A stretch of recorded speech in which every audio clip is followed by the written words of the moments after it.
Classes के YouTube channel पे मैं सुभाष जयपाल आपका एक बार पुनः स्वागत करता हूं। दोस्तों, अपने जो इलेक्शन थ्योरी का टेस्ट को स्टार्ट किया था, आज अपने उसकी नेक्स्ट क्लास स्टार्ट करेंगे। उससे पहले मैं बता देता हूं आप सभी को कि आपका 28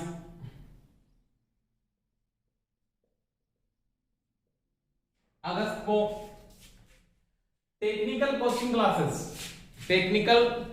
क्लासेस की जो ऐप है उसके ऊपर आपकी बार टेस्ट होगा। और जो टेस्ट होगा वो होगा, इतना सिलेबस मैंने करवा दिया है अल्टरनेटर तक, वहां तक सारे के सारे टॉपिक आएंगे। तो दोस्तों, जी जान लगा के मेहनत करना स्टार्ट कर दो।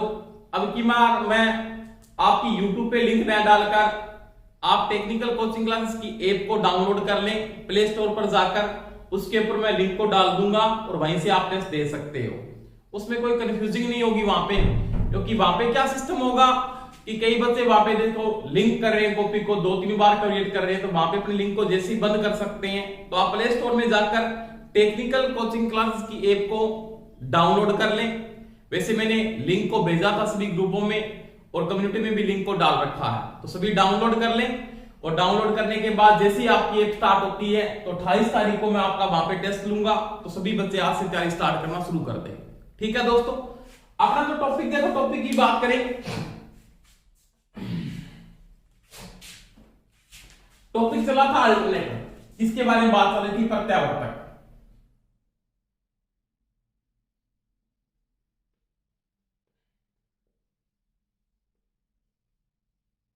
या इसको क्या बोलते हो आप, एसी का जनरेटर, या इसको क्या कहते हो, अल्टरनेटर। एक ही बात है, कोई समस्या नहीं होगी आपके। प्रत्यावर्तक में मैंने कल बात की थी किस प्रकार से आपके पास एसी पैदा होती है। अब पैदा होने वाली एसी सप्लाई कहां पे पैदा हो रही थी, चालक में पैदा हो रही थी। कल मैंने बात की थी आपका फील्ड घूम रहा है, वहां पे बात भी करेंगे इसके बाद की फील्ड कैसे घूमता है या आर्मेचर कैसे घूमता है। उससे पहले मैं बात कर रहा था कल अपने सर्पी वलय की बात चल रही थी। किसकी बात कर रहे थे, सर्पी वलय।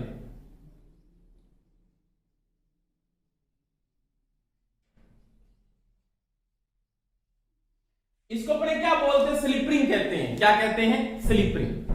सर्पी वलय और स्लिप रिंग एक ही बात है, दोनों में कोई डिफरेंस नहीं है। यानी सर्पी वलय की बात करें चाहे किसकी बात करें, स्लिप रिंग की बात करें।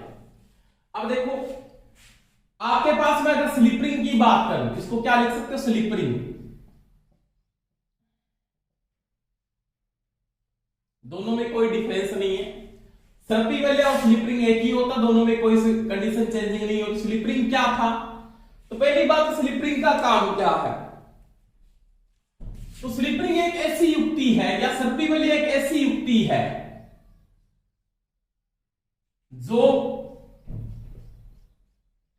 बिना धारा की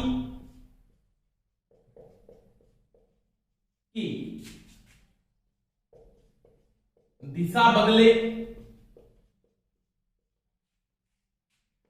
बिना धारा की दिशा बदले एसी को किसके रूप में बाहर निकालती है, एसी के रूप में। समझ में आ गई दोस्तों मेरी बात। अगर इसको आप डीसी दोगे तो किसके रूप में बाहर निकालेगी, ये डीसी के रूप में। परंतु यहां पे जो अल्टरनेटर में अपने यूज कर रहे हैं स्लिप रिंग को, तो स्लिप रिंग यहां पे जो काम आ रही है वो एसी को एसी के रूप में बाहर निकालने के लिए अपने क्या लेंगे, काम में लेंगे। यानी एक प्रकार का ये रिंग होता है, इसको अंगूठियां या रिंग भी बोलते हैं, की बात होती है। कोई समस्या नहीं आनी चाहिए आपको। एसी को एसी के रूप में बाहर निकालने के लिए किसका उपयोग किया जाता है, स्लिप रिंग का उपयोग करते हैं। और ये डीसी को डीसी के रूप में भी बाहर निकाल सकते हैं, धारा की दिशा को नहीं बदलती। यानी बिना धारा की दिशा बदले, यानी धारा की दिशा को ये चेंज नहीं करती है, एसी को एसी के रूप में यूज की जाती है। इस जनरेटर में किसका उपयोग करते हैं, यहां पे इसका ही उपयोग किया जाता है, एसी जनरेटर। यानी इस जनरेटर में स्लिप रिंग का कार्य क्या आपको पूछ सकता है, तो स्लिप रिंग का काम यहां पे एसी को एसी के रूप में बाहर निकालना। ठीक है, क्योंकि आपके आर्मेचर में कौन सी धारा पैदा होती है, एसी पैदा होती है। किसके नियम से पैदा होती है, माइकल फैराडे के नियम से पैदा होती है। कैसे पैदा होती है, जो मैंने कल आपको समझाया पूरा का पूरा कॉन्सेप्ट, कैसे साइन वेव बनती है, कैसे सिनुसाइड वेव पैदा होती है आपकी, जो आपने कल बात की। अब देखो दोस्तों, अब ये जो स्लिप रिंग है ये कैसे कार्य कर रही है, यानी किसकी बात करेंगे, स्लिप रिंग का वर्क या स्लिप रिंग कैसे काम करती है।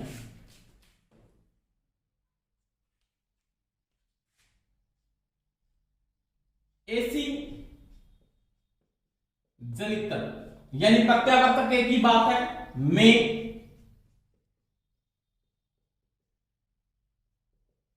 स्लिप रिंग का कार्य।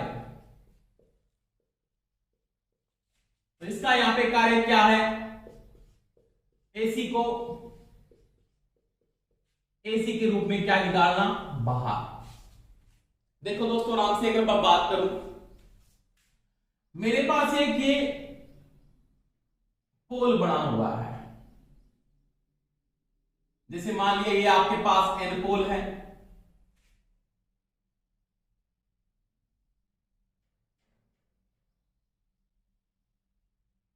और ये आपके पास एस पोल है।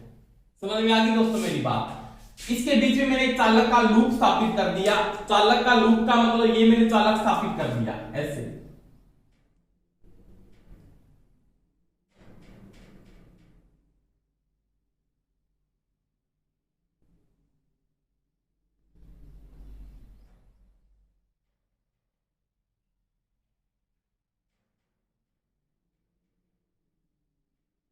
ये चालक का लूप स्थापित कर दिया। इस लूप का नाम जो मैं लिख रहा हूं यहां पे, इसको मान लेते हैं अपने ए बी, और ये हो जाएगा सी, और ये हो जाएगा डी। समझ में आ गई दोस्तों मेरी बात। अब देखो यहां पे जो स्लिप रिंग है, मैंने यहां पे दो स्लिप रिंगों को यूज किया है। कितनी स्लिप रिंग को यूज किया, दो स्लिप रिंग को। एक तो आपके पास ये स्लिप रिंग यूज कर रहा हूं मैं यहां पे ऐसे, अंगूठिया यानी स्लिप रिंग।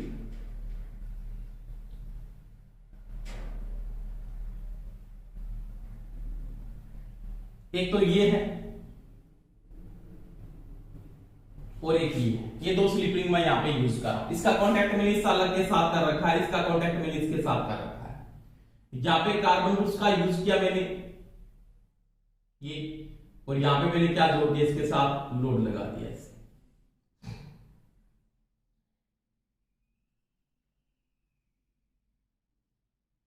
ये डिस्टेंस को जोड़, समझ में आ गई दोस्तों मेरी बात। इसी प्रकार देखो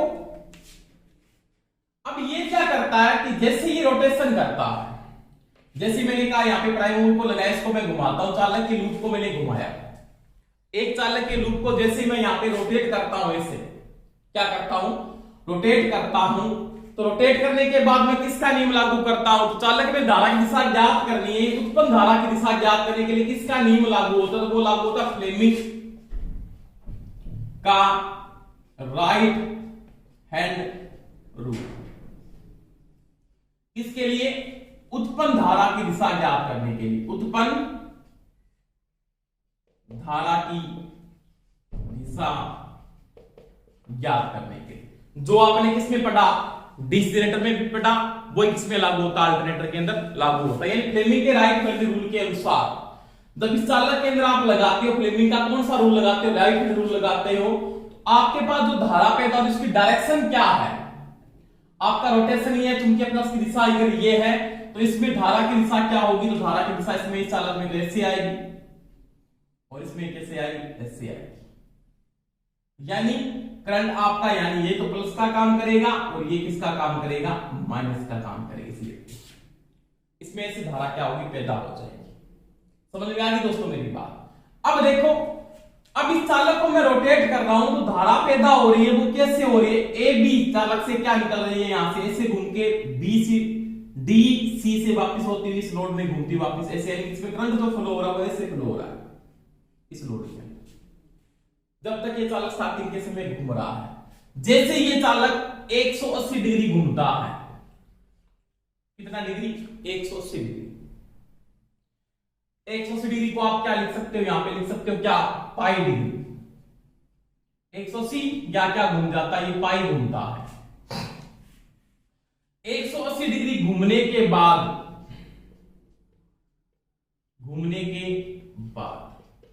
आराम से देखना दोस्तों, कोई समस्या नहीं आएगी। जैसे चालक आपका 180 डिग्री घूमता है तो घूमने के बाद पोल तो आपके पास वही रहेंगे, कोई कंडीशन चेंजिंग नहीं होगी पोलों की। तो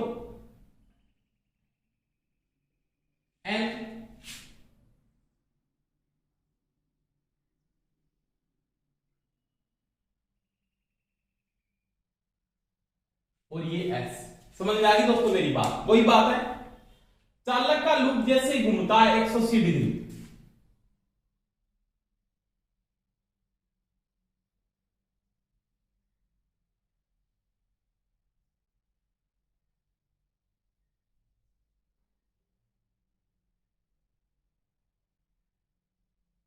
ये लो 180 डिग्री घूमने के बाद ये ए बी तो यहां पे आ जाएगा जी।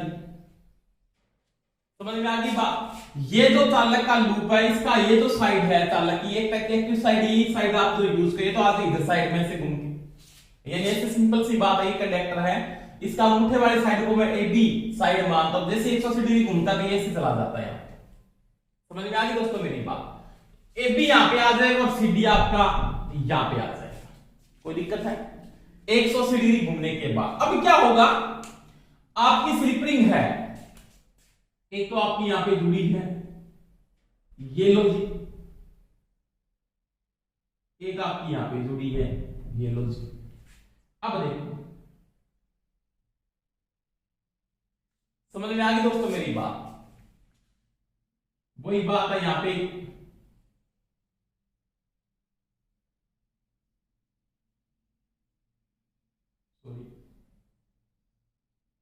यहां पे आपने एक लोड को लगा दिया, वैसे ये रेजिस्टेंस लगा हुआ है, ठीक है। अब इसको स्लिप रिंग नंबर मैंने क्या माना, 1 नंबर माना, ये थी 2 नंबर, ये स्लिप रिंग आपकी क्या है 1 नंबर, ये स्लिप रिंग आपकी 2 नंबर है। समझ में आई कि नहीं मेरी बात? अब देखो डायरेक्शन ऑफ रोटेशन, इस चालक में डायरेक्शन ऑफ रोटेशन क्या हो जाएगी, तो वही बात होगी डायरेक्शन ऑफ रोटेशन।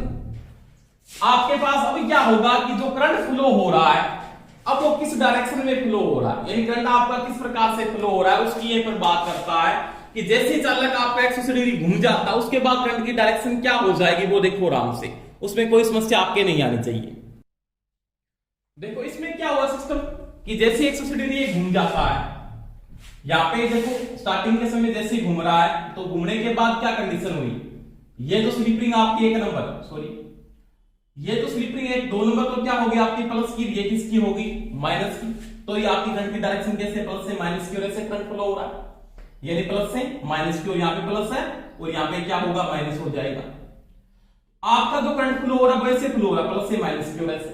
अब देखो जैसे 180 डिग्री घूम जाता है, जैसे 180 डिग्री घूम जाता है, अब ये जो स्लिप रिंग है ना ये वाली इस चालक के साथ कांटेक्ट है और एस पोल के साथ क्या बन रहा है पॉजिटिव बन रहा है, देखो एस पोल के साथ यहां पे पॉजिटिव बन रहा है, तो अब ये किसकी हो जाएगी, ये तो हो जाएगी पॉजिटिव, ये तो क्या हो जाएगी पॉजिटिव इधर वाली, और ये क्या हो जाएगी आपकी नेगेटिव। इसमें जो करंट की डायरेक्शन, इसमें तो वही रही डायरेक्शन, तो करंट की आपके पास ऐसे ही घूमेगा करंट तो आपके पास, पर तो अब ये पॉजिटिव हो गई और ये किसकी होगी नेगेटिव, तो करंट की डायरेक्शन कैसे हो जाएगी प्लस से माइनस की वजह से, प्लस से माइनस की, यानी जो अब करंट जो फ्लो हो रहा है वो चालक के लूप में किस प्रकार से जो करंट फ्लो हो रहा है, तो यानी यहां पे देखो कांटेक्ट, ये कांटेक्ट आ रहा है ना, यहां से करंट देखो इससे जा रहा है, यानी प्लस से आ रहा है, प्लस इधर से आया ऐसे घूमता वापस इस प्रकार से इधर चला गया। इसमें जो करंट की डायरेक्शन है ना, अब इसमें देखो यहां पे लूप में करंट की डायरेक्शन चेंज हुई है, पहले एबी में ऊपर करंट जा रहा था, अब एबी में क्या आ रहा है नीचे आ रहा है, पहले सीडी में नीचे आ रहा था, अब एबी में सीडी में क्या जा रहा है ऊपर जा रहा है, पर तो यहां पे जब कांटेक्ट हो रहा है यहां पे क्या बन गया प्लस और यहां पे क्या हो गया माइनस। समझ में आ गई दोस्तों मेरी बात? यानी 180 डिग्री घूमने के बाद यहां की पोलैरिटी क्या होगी चेंज होगी, इसका मतलब चालक में जो करंट फ्लो हो रहा है उसकी डायरेक्शन भी क्या होगी चेंज होगी। इसका मतलब एसी के अंदर स्लिप रिंग क्या कर रही है कि जो करंट आ रहा है उसी डायरेक्शन में क्या निकाल रही है बाहर निकाल रही है, यानी साथ में घूमता है, एक प्रकार का चालक है जो साथ में रोटेट हो रहा है, जिस प्रकार से जो करंट पैदा हो रहा है उसी रूप से ये क्या निकाले उसको बाहर निकाले। यानी सिंपल सी मैं अगर बात करूं कि मेरे पास कोई भी एक चालक है या कोई भी लोड है, अगर यहां पे सप्लाई कौन सी आती है एसी आ जाती है, कौन सी आती है एसी, इस डिस्टेंस के अंदर धारा कभी जाएगी इधर कभी जाएगी इधर कभी जाएगी इधर कभी जाएगी इधर, इस प्रकार से इसमें जो इलेक्ट्रॉन फ्लो होता है वैसे ऐसे फ्लो होता है इस प्रकार से। तो ये तो मैं कहता हूं ना कैपेसिटर क्या होता है शॉर्ट सर्किट होता है एसी के साथ, तो वही बात है यहां पे एसी में तो स्लिप रिंग लगाने के बाद जो करंट की डायरेक्शन वो ऐसे चलता है, कभी ये डायरेक्शन हो जाती है और कभी ये डायरेक्शन हो जाती है। तो ये स्लिप रिंग क्या करती है कि जो पैदा हो रही है सप्लाई किसमें, आर्मेचर चालकों के अंदर या आर्मेचर के चालक के लूप के अंदर, उसी सप्लाई को उसी के रूप में क्या निकालती है, बाहर निकाल देती है। अगर एसी पैदा है तो एसी के रूप में क्या निकलती है बाहर, और आर्मेचर में धारा पैदा कौन सी होती है, सभी को पता है एसी, और यहां पे भी कौन सी पैदा होती है, एसी। समझ में आ गई दोस्तों मेरी बात। तो ये थी मैंने किसकी बात की, आर्मेचर में स्लिप रिंग का कार्य, किसमें, एसी जनरेटर के अंदर, और मैंने बात की किसके नियम से पैदा होता है, फ्लेमिंग का राइट हैंड रूल लागू, जिस प्रकार ब्रिटिश जनरेटर में लागू होता है उसी प्रकार इसके अंदर लागू होता है, उसमें कोई समस्या आपके नहीं आनी चाहिए। अब देखो इसके बाद में अगर बात करूं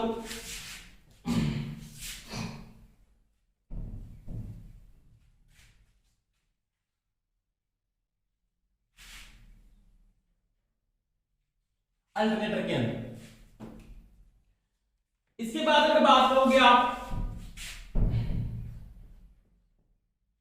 तो ये क्या कहता है कि अल्टरनेटर में घूर्णित या घूमने के आधार पर अल्टरनेटर के प्रकार, इसकी बात करेंगे। घूमने के आधार पर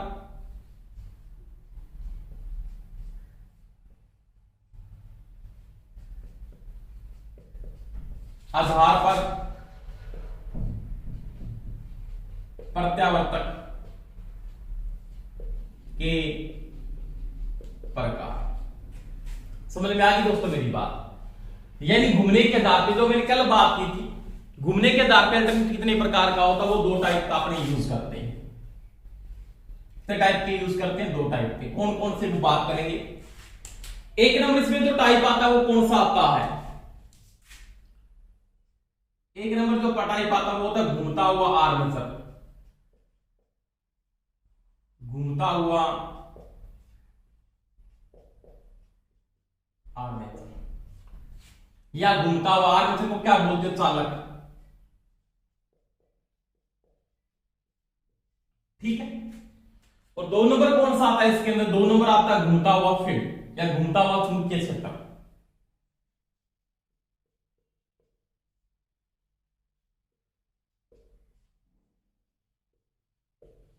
चुंबकीय क्षेत्र यानी आपका इसके अंदर क्या घूमता, फील्ड घूमता है, और इसमें क्या घूमता, चालक घूमता है। यानी घूमने के आधार पर अल्टरनेटर 2 प्रकार के होते हैं, घूमता हुआ चुंबकीय क्षेत्र प्रकार का, घूमता हुआ आर्मेचर प्रकार का, या घूमता हुआ चालक प्रकार का। मैंने कल बात की दोस्तों क्या कि घूमने के आधार पर जब आप अल्टरनेटर की बात करते हो तो उसमें अपने कौन ज्यादा किसका उपयोग किया जाता है, तो अपने जो यूज करते हैं वो घूमता हुआ फील्ड प्रकार का करते हैं, घूमता हुआ चुंबकीय क्षेत्र प्रकार का किया जाता है। घूमता हुआ चुंबकीय क्षेत्र प्रकार के अल्टरनेटर का आप अधिकतम उपयोग करते हो। रीजन क्या है वो भी मैंने कल आपको समझाया था। जहां पे हाई वोल्टेज पैदा होती है वहां पे घूमता हुआ कौन सा उपयोग किया जाता है, चुंबकीय क्षेत्र प्रकार का अल्टरनेटर का उपयोग करते हैं। परंतु अगर डीसी जनरेटर की बात करें तो वहां पे हमेशा ही घूमता हुआ चालक प्रकार के आप डीसी जनरेटर का उपयोग करते हैं। वहां पे फील्ड कभी नहीं घूमता। अल्टरनेटर में दोनों ही हो सकते हैं, फील्ड भी घूम सकता आपका, या चुंबकीय क्षेत्र या फील्ड एक ही बात है, या क्या घूम सकता आपका आर्मेचर या चालक घूम सकता है।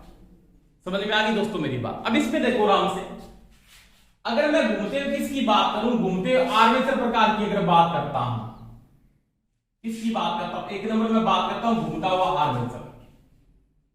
क्या घूम रहा आर्मेचर, देखो जैसे मेरे पास ये 2 पोल हैं, ये पोल है।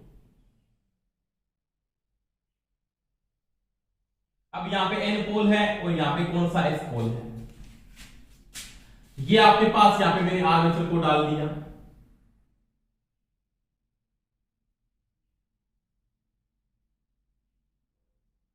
ठीक है। अब यहां पे आर्मेचर में मैंने क्या कर दी, मान ली वाइंडिंग डाल दी, ऐसे इस प्रकार से वाइंडिंग कर दी, ये वाइंडिंग इस प्रकार से वाइंडिंग कर दी, और इसके बाद वहां पे क्या कर दिया मैंने, स्लिप रिंग पे कनेक्शन कर दिया ऐसे, ठीक है। आगे मैंने क्या लगा दी, स्लिप रिंग लगा दी, एक ये लगा दी, एक ये लगा दी।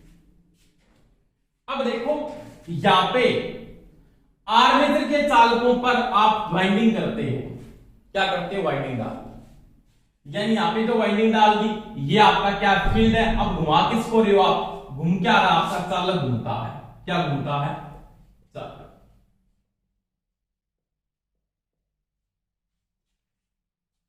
अब ये जो जो चालक घूमता है इस चालक को आप रोटेट करते इसमें कौन सी धारा पैदा होगी, एसी, और यहां पे आप स्लिप रिंग का उपयोग करके, किसका उपयोग करके, स्लिप रिंग का उपयोग, उस एसी सप्लाई को एसी के रूप में क्या निकाल लेते हो, बाहर निकाल लेते हो। यानी क्या करते हो कि फील्ड के बीच में जब आप चालक को घुमाते तो वो तक घूमता हुआ आर्मेचर और ये घूमता हुआ किस प्रकार का, चालक प्रकार का अल्टरनेटर होता है, जिसके अंदर क्या होता है, आपकी फील्ड तो स्थिर रहती है। इसमें क्या होता है, नॉर्मल सी बात होती है कि फील्ड वाइंडिंग क्या रहती है, स्थिर रहती है, या चुंबकीय क्षेत्र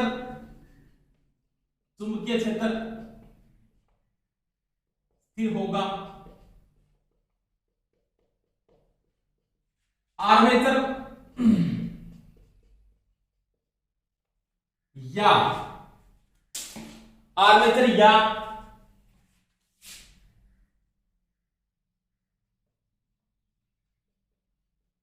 चालक घूमता है। समझ में आ गई दोस्तों मेरी बात। यानी आर्मेचर या चालक को मैं क्या करता हूं, यहां पे रोटेट करता हूं, फील्ड आपका क्या रहता है, चुंबकीय क्षेत्र आपका क्या रहता है, बिल्कुल स्थिर रहता है।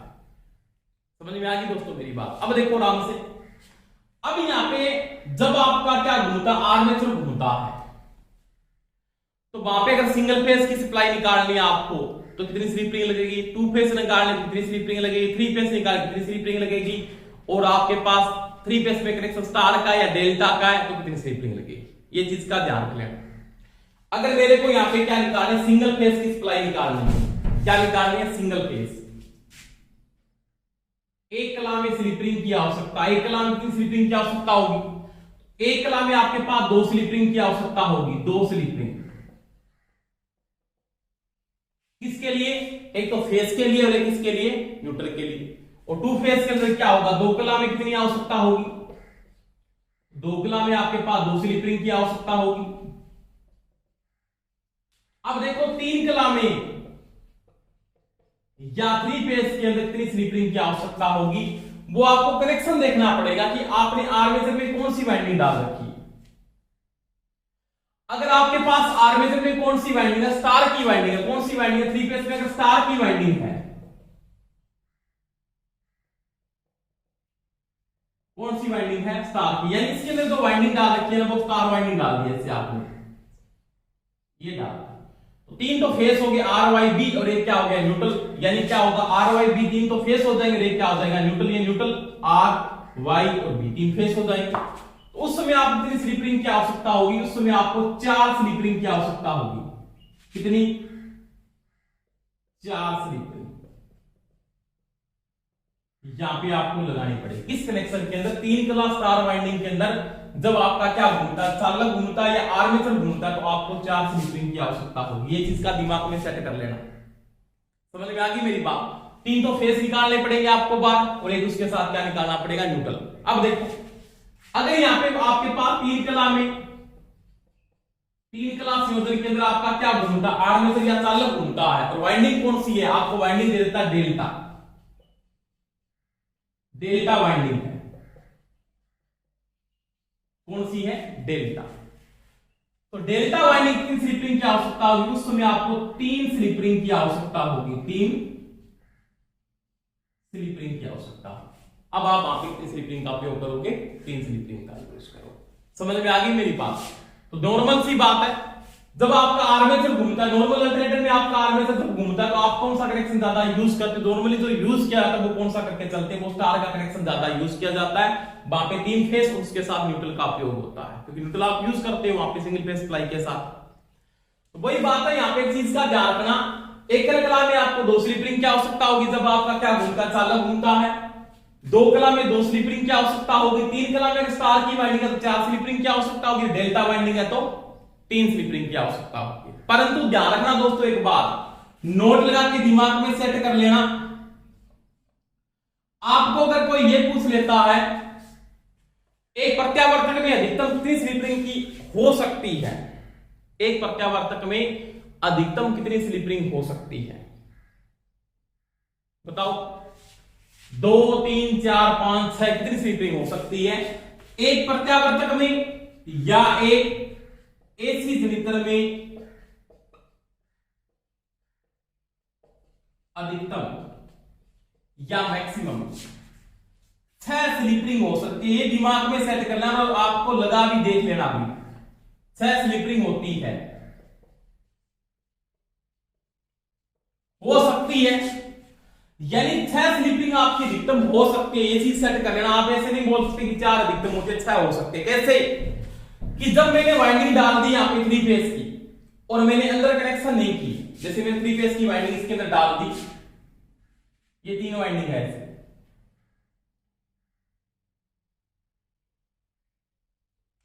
अंदर मैंने कनेक्शन नहीं किए, तो मैं क्या करूंगा, 1 2 3 4 5 और 6, यहां पे 6 स्लिपिंग की सहायता से इसके क्या कर देता हूं, बाहर कनेक्शन कर लेता हूं ऐसे। समझ में आ रही कि नहीं आ रही मेरी बात? दोबारा से फिट करना, आराम से देखना, यहां पे बना के दिखा देता हूं आपको। आपका ये आर्मेचर है मान लिया, नॉर्मल से समझना आराम से, ठीक है, ये आर्मेचर है, इसे मैंने यहां पर 3 वाइंडिंग डाल दी, ये 3 वाइंडिंग है, 1 2 और 3, ये 3 वाइंडिंग डाल दी। अब 3 वाइंडिंगों के 6 सिरे हैं और आपने अंदर कनेक्शन ना करके बाहर कनेक्शन किया, तो आपने यहां पर 3 स्लिपिंग का यूज कर लिया, 6 स्लिपिंग, 2 3 4 5 और 6, आप 6 स्लिपिंग का अधिकतम उपयोग कर सकते हो, जिसका कनेक्शन आप यहां से बाहर कर सकते हो, स्टार बना लो, चाहे यहां से आप बाद में, और चाहे क्या बना लो, डेल्टा। परंतु प्रश्न कैसे पूछेगा कि एक प्रत्यावर्तक में अधिकतम 3 स्लिपिंग हो सकती है, तो 6 स्लिपिंग हो सकती है, 4 मत कर देना, ये दिमाग में सेट कर लेना कि जब आप कनेक्शन क्या कर रहे हो, बाहर से कर रहे हो, आपकी वाइंडिंग अंदर से कनेक्शन नहीं जुड़ा, स्टार डेल्टा अंदर से नहीं बना, स्टार डेल्टा आप क्या बना रहे हो, बाहर से बना रहे हो, तो वहां पर 3 स्लिपिंग की आवश्यकता होगी, आपके पास 6 स्लिपिंग की आपको आवश्यकता हो सकती है। परंतु वो अगर प्रश्न में यहां पे ये पूछ लेता, आपको क्या पूछ लेता है कि 3 कला प्रत्यावर्तक है, 3 कला प्रत्यावर्तक है और उसकी वाइंडिंग कौन सी है, डेल्टा वाइंडिंग है, उसमें 3 स्लिपिंग की आवश्यकता होगी, तो आप बोलोगे 3 स्लिपिंग की आवश्यकता होगी, क्योंकि उसने डेल्टा का कनेक्शन कर रखा है अंदर, वो बता रहा है कि वाइंडिंग कौन सी है, डेल्टा वाइंडिंग है। अपने को सीधा प्रश्न ये पूछ लेता है कि 3 कला में अधिकतम कितनी स्लिपिंग की हो सकती है, तो 6 स्लिपिंग हो सकती है, अधिकतम 6 स्लिपिंग हो सकती है, परंतु साथ में कनेक्शन दे देता है मेरे को ऐसे, क्या 3 कला प्रत्यावर्तक में अगर अंदर की वाइंडिंग कौन सी है, स्टार कनेक्शन है, और क्या घूमता है, आर्मेचर घूमता है या चालक घूमता है, ये चीज का दिमाग में सेट कर लेना, क्या घूमता है, आर्मेचर घूमता है या चालक घूमता है, स्टार की वाइंडिंग की स्लिपिंग की आवश्यकता होगी 4, 3 फेज के लिए, 1 न्यूट्रल के लिए। अगर डेल्टा की वाइंडिंग है तो डेल्टा में कभी न्यूट्रल नहीं बनता, तो वहां पर 3 स्लिपिंग की आवश्यकता होगी, आपको 3 स्लिपिंग की आपको आवश्यकता होगी। कोई समस्या यहां तक? मेरे ख्याल से कोई समस्या नहीं होनी चाहिए आपके यहां तक। तो ये दोस्तों मैंने किसकी बात की, जिसके अंदर आपका क्या घूमता है, आर्मेचर या चालक घूमता है। उसके बाद देखो 2 नंबर इसमें बात करें, इसमें कोई समस्या नहीं, साथ साथ में नोट करते जाना, और मेरे ख्याल से कोई समस्या भी नहीं आनी चाहिए आपको।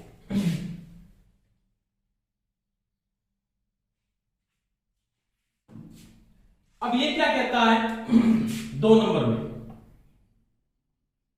घूर्णित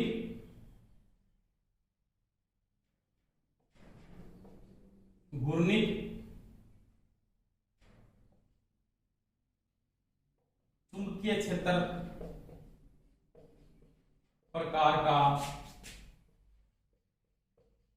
प्रत्यावर्तक, यानी क्या घूमती है, आपकी फील्ड घूमती है, यहां पे क्या घूमती है, इसको आप बोल सकते हो क्या घूम रही है, आपकी फील्ड घूम रही है, घूर्णित क्या है, फील्ड है। सिंपल मैं बात करूं तो मेरे पास मान लीजिए अल्टरनेटर है, क्या है, अल्टरनेटर, ठीक है,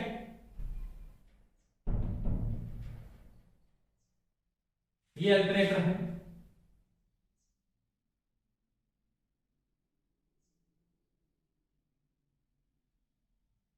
ये इसका क्या मैंने बना दिया, स्टेटर बना दिया, यानी 12वां पार्ट है वो इसका क्या अल्टरनेटर है, और उसका वो किसको यूज कर रहा हूं, स्टेटर को यूज कर रहा हूं, किसको यूज कर रहा हूं, स्टेटर को। तो ये आपके पास जो अल्टरनेटर मैं यहां पे यूज कर रहा हूं, ये अल्टरनेटर का जो ये बाहरी पार्ट है, ये वाला बाहरी पार्ट, ये इसका मैं क्या मान लेता हूं, इसको स्टेटर मान लेता हूं, क्या मान लेता हूं, स्टेटर, यानी ये इसका स्टेटर है। तो इसका जो ये बाहरी पार्ट मैं यूज कर रहा हूं, ये इसका क्या है, स्टेटर है, इसको क्या बोलूंगा, स्टेटर। अभी बात करेंगे आगे स्टेटर क्या। स्टेटर एक स्टेशनरी पार्ट होता है। क्या होता है? स्टेशनरी पार्ट या स्थिर भाग होता है। और इसके बीच में मैंने यहां पे क्या स्थापित कर दिया?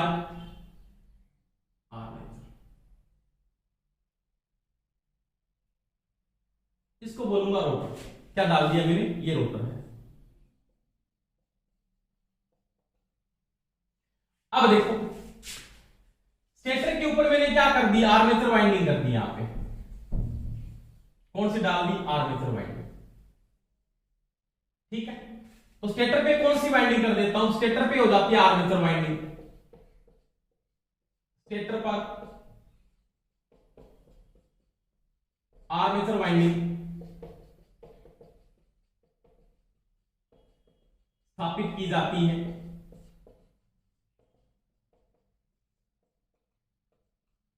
ठीक है, स्टेटर पे आपने आर्मेचर वाइंडिंग कर दी। यहां पे कौन सी वाइंडिंग डाल दी? इसके ऊपर आपने दो पोल के साथ ये वाइंडिंग डाली थी। यहां पे एन बनेंगे और यहां पे बनेंगे एस। तो यहां पे आपने डाल दी रोटर वाइंडिंग, यानी रोटर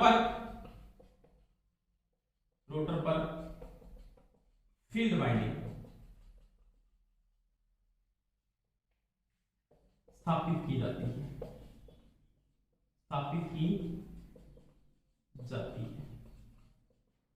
समझ में आ गई दोस्तों मेरी बात? अब देखो आराम से, कोई समस्या नहीं है।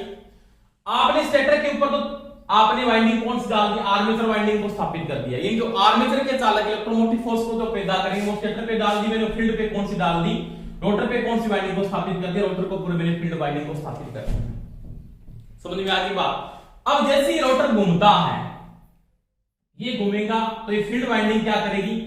इसकी फील्ड वाइंडिंग का जो फ्लक्स है वो स्टेटर वाइंडिंग पर स्थापित आर्मेचर वाइंडिंग का फ्लक्स का अंतर। यहां पे क्या होगा? आर्मेचर वाइंडिंग के अंदर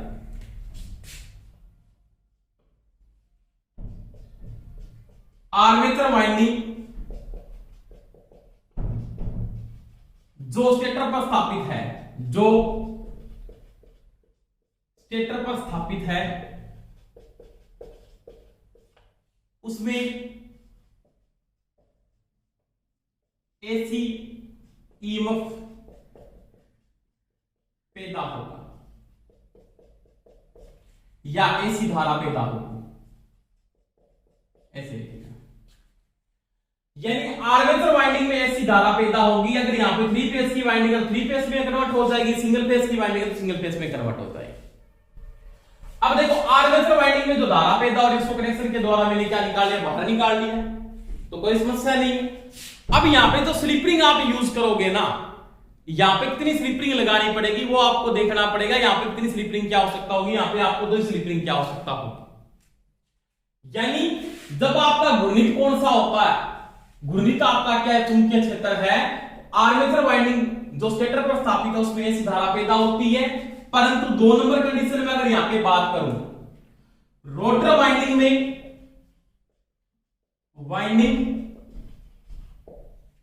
को डीसी सप्लाई 2 स्लिप रिंग की सहायता से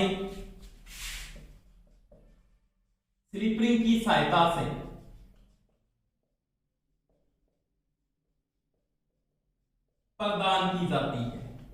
मैंने बात की थी स्लिप रिंग का काम है कि जो सप्लाई आएगी वो डायरेक्ट इसको अंदर दे देगी। यानी आप जो 2 स्लिप रिंग लगाओगे तो इसके अंदर कौन सी सप्लाई आएगी? इसके अंदर आएगी डीसी। कौन सी आएगी? डीसी। और यहां पे कौन सी पैदा होगी? समझ में आ गई दोस्तों मेरी बात? तो रोटर वाइंडिंग में जो डीसी सप्लाई पैदा होते हैं वो 2 स्लिप रिंग की सहायता से अपने क्या निकाल लेते हैं? बाहर निकाल लेते हैं।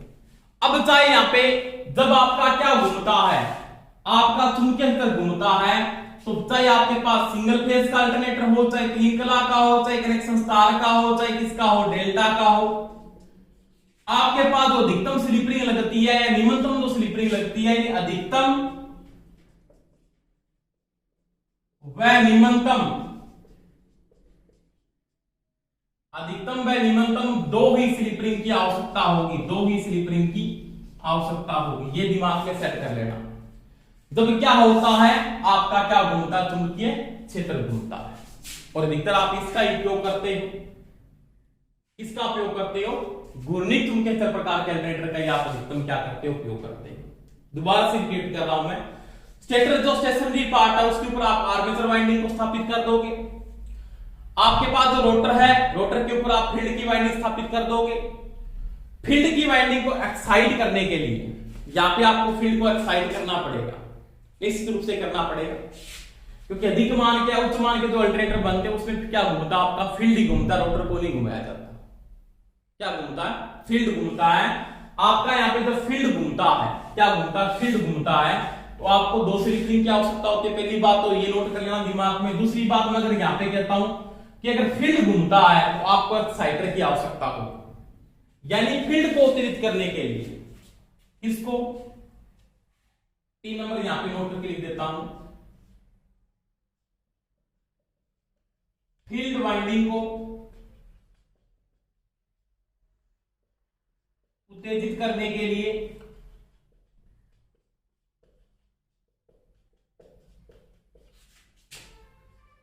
उत्तेजक क्या बोलते हैं? उत्तेजक इंग्लिश में क्या बोलते हैं? एक्साइटर की आवश्यकता होगी।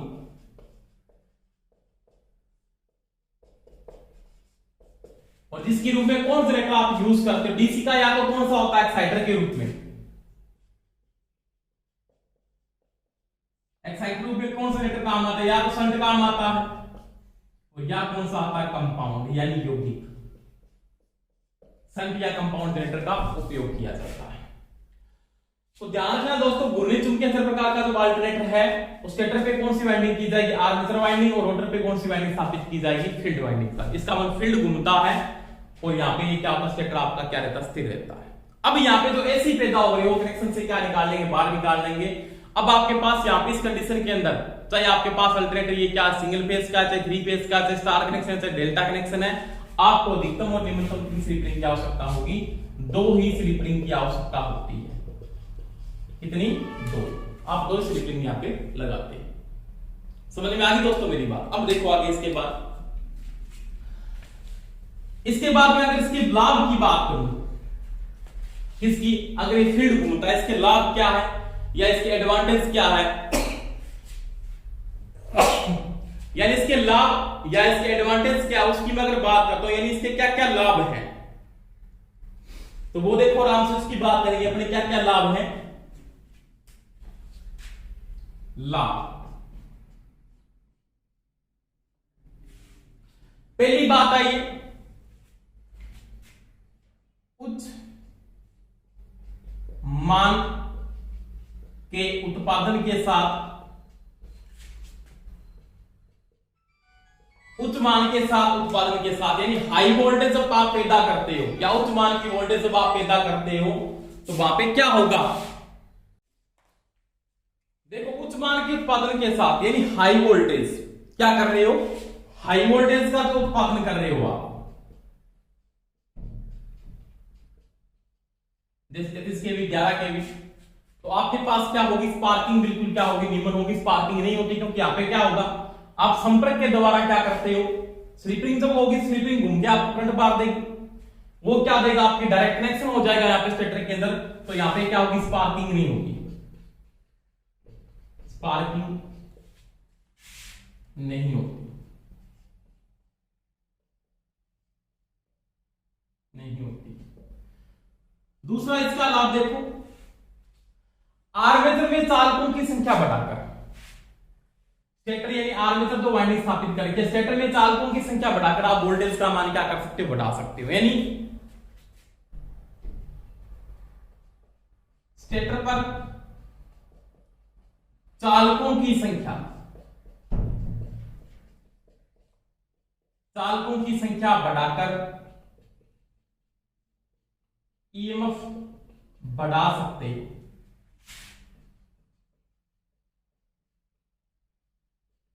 यानी यहां पे मैं अगर टर्नों की संख्या बढ़ाऊंगा तो वोल्टेज का मान क्या होगा? बढ़ेगा। नॉर्मल सी बात है। तो आप स्टेटर में चालकों की संख्या बढ़ाकर वोल्टेज का मान क्या कर सकते हो? बढ़ा सकते हो। समझ में आ गई दोस्तों मेरी बात? यानी आप यहां पे चालकों की संख्या बढ़ाओगे तो यहां पे क्या होगा? वोल्टेज का मान क्या होगा? बढ़ेगा। दूसरी बात, घूमने वाला पार्ट नहीं है, जिसका मतलब क्या होगा? घूमता हुआ पार्ट होगा। आपको इंसुलेशन की ज्यादा स्ट्रेंथ चाहिए तो कम रोधन सामर्थ्य की आवश्यकता होगी, आवश्यकता होगी। 4 नंबर घर्षण हानियां भी कम होगी। और इसका उपयोग किस मशीनों में करेंगे? बड़ी मशीनों में किया जाता है, जो चुमान की है बड़ी मशीनों में उपयोगी है। छोटी मशीनों में क्या घूमता आपका? चालक घूमता। बड़ी मशीनों में क्या घूमता? हमेशा ही आपका फील्ड घूमती है और स्टेटर आपका क्या रहता है? स्थिर रहता है। तो ये दोस्तों मैंने बात की घूमने के आधार पर अल्टरनेटर के प्रकार, 2 प्रकार से यूज करते हैं, घूर्णित चालक प्रकार का और घूर्णित आर्मेचर प्रकार का। इसके बाद एक नेक्स्ट टॉपिक पे अगर मैं बात करता हूं,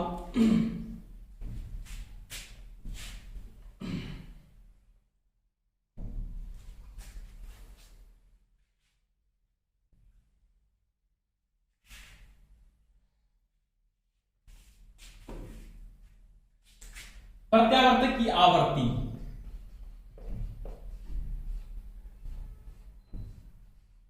आवृत्ति यानी फ्रीक्वेंसी, एक ही बात।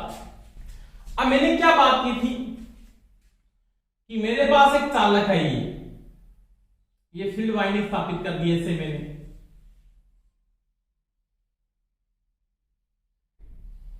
इसके बीच में मैंने अगर एक चालक को ऐसे स्थापित किया, इसके बीच में एक चालक,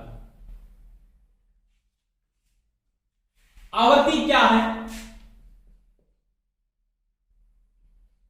प्रति सेकंड चक्रण की संख्या क्या कहलाती है? फ्रीक्वेंसी या आवृत्ति कहलाती है। अब अगर मैं यहां पे एक चक्कर लगाता हूं, एक चक्कर में क्या होगा?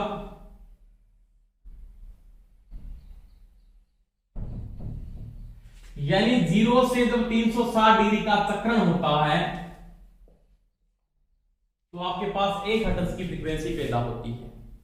क्या होती है? 1 हर्ट्ज। यानी इस पोल के साथ ये क्या बना रहा? प्लस, और यहां पे क्या बन रहा है? माइनस। समझ में आ गई दोस्तों मेरी बात? जब आपने क्या किया? प्लस और माइनस एक चक्कर के साथ एक चक्कर में आपने क्या किया? 360 डिग्री का कोण पूरा किया।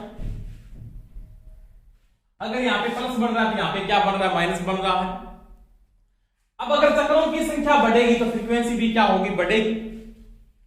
इसका मतलब क्या है कि जो आवृत्ति है ना, आवृत्ति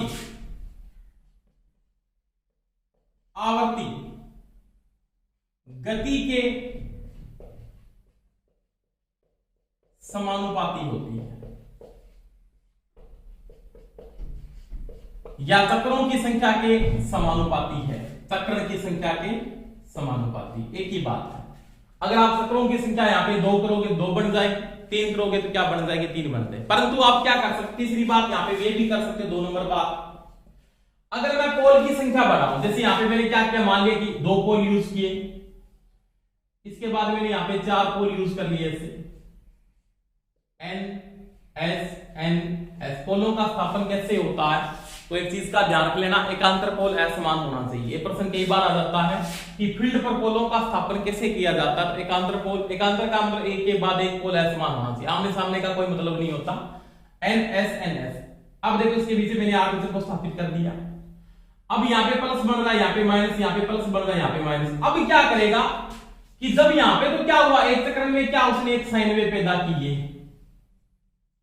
अब जब ये 0 से 360 डिग्री का कोण यहां पे पूरा करेगा इस कंडीशन के अंदर, तो यहां पे 3 चक्कर बनेंगे आपके पास, पहले प्लस फिर माइनस, पूरा हो गया, फिर प्लस और फिर माइनस। अगर आपके पास 4 पोल हैं तो आपके पास देखो 4 अर्ध चक्कर पूरे हो रहे हैं, 1 चक्कर 2 चक्कर, ठीक है। यानी एक चक्कर है ना, वो एक जोड़ी के क्या है? समानुपाती। यानी मैं लिख सकता हूं आवृत्ति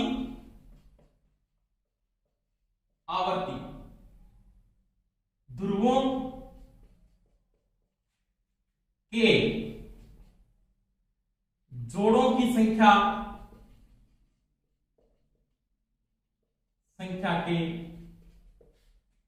समानुपाती है। जैसे मैंने यहाँ पे 4 बना, जैसे आपके पास ये पोल बना दी, ये आर्मेचर आपके पास मान लिया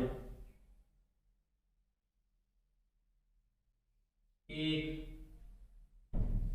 2 3 4 5 6 7 8।